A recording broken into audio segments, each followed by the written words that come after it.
As we had done every Sunday before, my good friend Enfield and I walked down a very nice-looking street. I was walking down the street with my good friend Enfield as we did every Sunday when we came across an odd building. Compared to the others around it, it was quite run down. Enfield began to tell me of a night when he observed a man run into a young girl in front of the place. He grabbed the man before he could escape and brought him back to the angry crowd that had formed. The man, to avoid tension, disappeared into the strange building and brought back a check of £100 to make amends. Enfield noted that the check had a prominent name on it, and thought that the vagrant must have blackmailed him.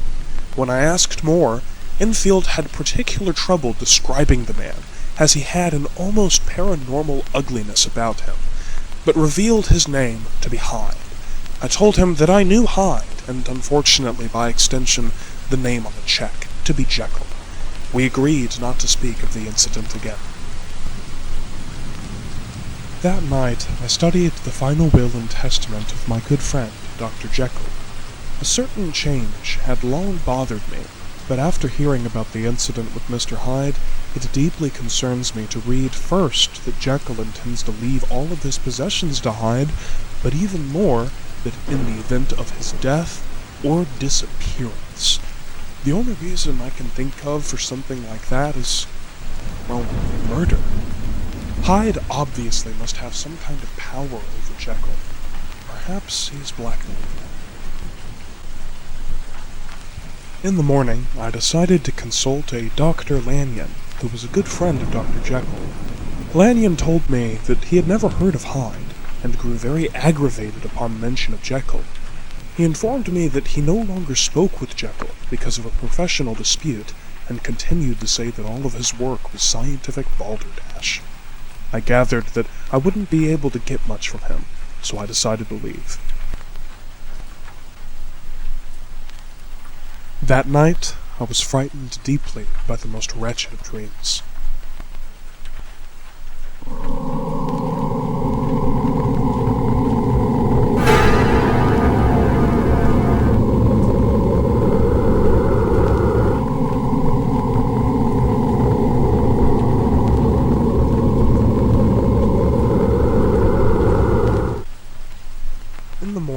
I decided to loiter around the old building where Hyde had entered before, hoping perhaps to finally meet the man. After a while, Hyde appeared, and I approached him, introducing myself as a friend of Jekyll. Oddly enough, Hyde kept his head down, but returned greetings with some odd familiarity. I asked him if he would show his face, so I could remember him later, and when he did, I was overcome with disgust. Truly, a supernaturally ugly fiend. He offered me his address with no reluctance, and I concluded that if he was so comfortable, he must be eagerly waiting for Jekyll's death, that he must finally execute the will. I later returned to the old building. I had known for some time that the place was actually the lab of Dr. Jekyll himself, and that on the opposite side was the luxurious townhouse he owned. Upon arrival, I made acquaintance to Poole, Jekyll's butler. He told me that Hyde now has a key to the lab, and that all servants have been told to obey his orders. I found this truly disturbing, but given that Jekyll was not home, I decided to leave. About 2 weeks later, Jekyll threw a dinner party, and anybody who mattered was there. But I chose to stay late with him after the party so that we could speak privately. I eventually asked him about his will, to which he quickly began to joke, but turned serious when I said that I knew something of Hyde. He told me the situation with Hyde was complex, but he wasn't in any danger. Through the entire conversation he emphasized how much interest he took in Hyde. After this, he made me promise to uphold his will, regardless of my objections. I reluctantly agreed. A year passed, and one dark night, a small, evil-looking man met and promptly beat an old, rather feminine man to death with a stick. I was called in by the police to identify the man, and discovered a letter on his body, signed by Sir Danvers Carew, a very popular member of Parliament, and a client of mine. I still had the address of Hyde in my pocketbook, and led the police to a ragged part of town. It was ironic that a man so vagrant would be heir to a fortune such as Jekyll's. When we reached the Hyde residence, his landlord let us in, only to find him gone from home. There, however, we did find the murder weapon and burnt remains of Hyde's checkbook. The bank, however, had no trace of him, and our trail went cold. I tried to meet with Jekyll the next day, but found him collapsed and deathly ill in his lab. He told me that Hyde had left and that their relationship had ended, but curiously said that the police would not be able to find him. He pulled out a letter from Hyde and asked what he should do with it. He was afraid that if he gave it to the police it could damage his reputation. In the letter, Hyde explained that Jekyll should not worry of him, and that he considered himself unworthy of the generosity Jekyll had given him. Jekyll then admitted that Hyde had forced him to write the will. I left my friend with the puzzling letter. That night I met an acquaintance of mine, an expert in handwriting. He concluded that the person who had written the letter from Hyde was Jekyll himself. It was alarming to think that Jekyll would forge the letter for a murder. The weeks went by, and without the appearance of Hyde, Jekyll's health returned to him quickly. After 2 months, he even held a dinner party, but suddenly, a few days later, he stopped taking visitors. I met with Lanyon to investigate, and found him extremely ill. He told me that he expected to die in weeks.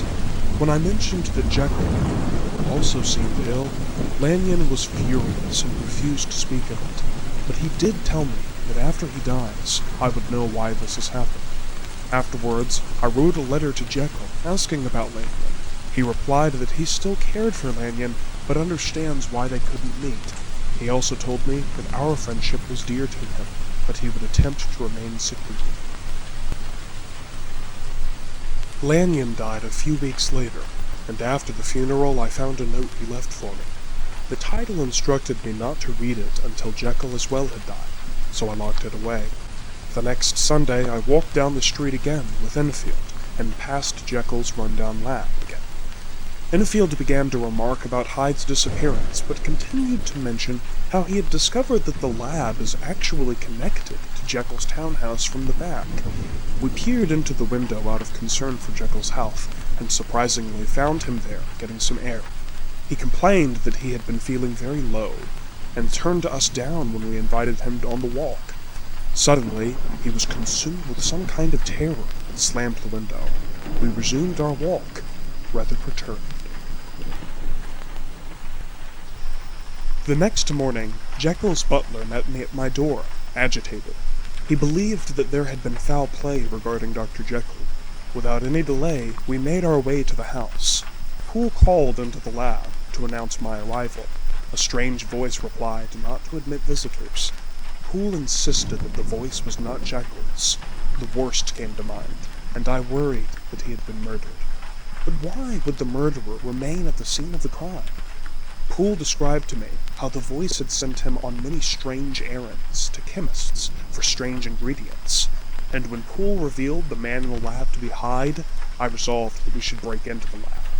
We armed ourselves with whatever we could and smashed the door. Mr. Hyde lay dead on the floor, with a crushed vial in his hand, but the suit he wore was obviously too large for him. On the table lay Jekyll's will, with my name replacing Hyde's. Beside it, a letter from Jekyll, and a note telling me to go home and to read it, and a letter from Lanyon. I left Poole with Hyde, and told him that I would return to the police. After reading the letters, the truth was terrifying. That Dr. Henry Jekyll experimented for years to create, quite literally, an alter ego incarnation of his own evil self. At first medically induced, and later not by his own free will, Dr. Jekyll would endure a grotesque physical transformation into the monstrous Mr. Hyde. Dr. Lanyon was so disturbed by this that he too, in the end, died. It is thus that the unhappy life of Henry Jekyll is brought to an end.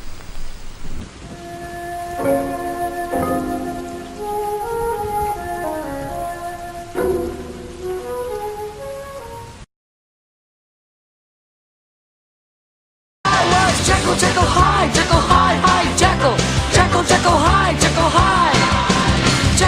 hide